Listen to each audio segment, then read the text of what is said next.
یہ بہت اہم سوال ہے کہ معاش سے متعلق، کمانے سے متعلق اور مال سے متعلق ہمارا رویہ، ہمارا ذہن، ہمارا تناظر کیا ہو۔ کچھ عرصے پہلے میں نے دیکھا ایک صاحب کسی ادارے میں کوئی پروگرام ہو رہا تھا، انہوں نے کہا ہم عورتوں کے لیے، اور اچھے مذہبی لوگ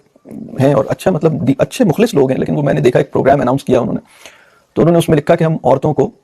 انٹرپرینوریل مائنڈ سیٹ، مطلب انہوں نے کچھ ٹریننگ وغیرہ دے رہے تھے، تو اچھا بڑا ادارہ ہے، بزنس اسکول ہے، تو ہم نے پوچھا اس کے آبجیکٹیوز میں، انہوں نے کہا کہ ہم خواتین کو انٹرپرینوریل مائنڈ سیٹ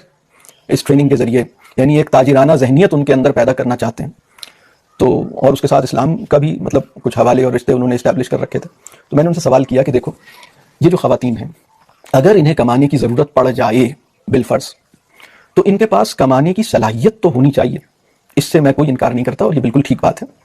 لیکن تاجرانہ ذہنیت ان کے اندر چلی جائے، ان کا مائنڈ سیٹ، یعنی مائنڈ سیٹ بہت مطلب ہمارے وجود کے بہت اندر ہوتا ہے مائنڈ سیٹ، مطلب اللہ ہمارا مائنڈ سیٹ جو ہے وہ بندگی والا رکھے، اللہ ہماری خواتین کا مائنڈ سیٹ جو ہے مطلب مائنڈ سیٹ ماں والا ہو اور اسے کمانا آتا ہو، لیکن اگر مائنڈ سیٹ اس کا انٹرپرینوریل ہو گیا تو وہ کہے گی کہ دودھ پلانے میں کیا فائدہ ہے، یہ تو مطلب فائدہ تو اس کو مطلب دودھ تو کوئی بھی پلا سکتا ہے۔ دیکھیے اس کو سمجھنے کی ضرورت یہ ہے کہ جو مائنڈ سیٹ ہوتا ہے نا انٹرپرینوریل مائنڈ سیٹ، اس کا مطلب یہ ہے کہ یہ چیز میرے شعور کی اندرونی تہوں میں پیوست ہو گئی ہے، چیزوں کو دیکھنے کے انداز بدل چکی ہے،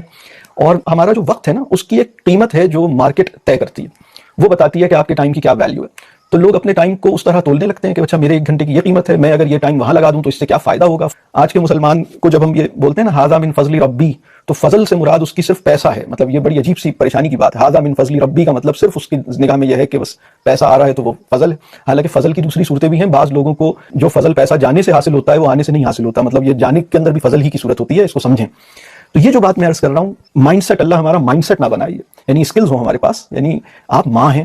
اور اس کے بعد آپ کو پکانا بھی آتا ہے، مطلب باورچی کا مائنڈ سیٹ اگر آپ کا ہو گیا تو آپ کی جو ممتا ہے وہ متاثر ہو جائے گی، تو مطلب کک کا مائنڈ سیٹ آپ کے اندر نہیں آنا چاہیے، آپ کے اندر ماں کا مائنڈ سیٹ ہونا چاہیے، اسی طرح آپ کے اندر تاجرانہ مائنڈ سیٹ بھی نہیں ہونا چاہیے، اسی طرح آپ کے اندر اکاؤنٹنٹ کا مائنڈ سیٹ بھی نہیں ہونا چاہیے، مائنڈ سیٹ تو وہی ہونا چاہیے کہ بندگی کا تناظر ہے، اس کے اندر ماں کا یا ممتا کا ایک مطلب آپ کے اندر سے ممتا ریڈیٹ کرتی ہے، آپ کے اندر سے ایک بنیا نظر نہیں آتا، یہ بہت اہم بات ہے۔